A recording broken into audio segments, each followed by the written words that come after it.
नाशिक शहर व जिल्हा ग्रामीण हद्दीतून 2 वर्षासाठी तडीपार करण्यात आलेल्या आरोपीला गुन्हे शाखा युनिट 2च्या पथकाने अटक केली आहे।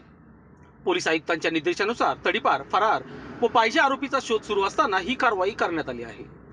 2 जून 2026 रोजी गुन्हे शाखा युनिट 2चे पथक इंद्रनगर पोलीस ठाणे हद्दीत गस्त घालत असताना तडीपार आरोपी दिनेश पाटील हा उपेंद्रनगर सिडको परिसरात फिरत असल्याची गोपनीय माहिती पोलिसांना मिळाली।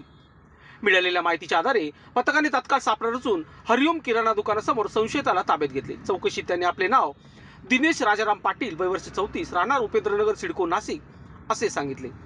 तो नाशिक शहर व ग्रामीण हद्दीतून तडीपार असतानाही आदेशाचे उल्लंघन करून परिसरात वावरत असल्याचे निष्पन्न झाले। या प्रकरणी अंबड पोलीस ठाण्यात महाराष्ट्र पोलीस अधिनियम कलम 142 अन्वये गुन्हा दाखल करण्यात आला असून आरोपीला पुढील कायदेशीर कारवाईसाठी पोलिसांच्या ताब्यात देण्यात आले आहे।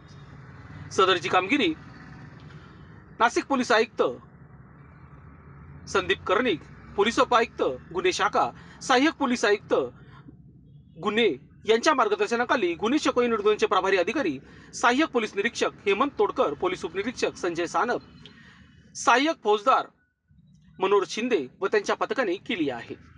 वृत्तसंकलन विभाग, नाशिक। लोकांनी लोकांसाठी उचललेले अस्त्र म्हणजेच लोकशास्त्र न्यूज।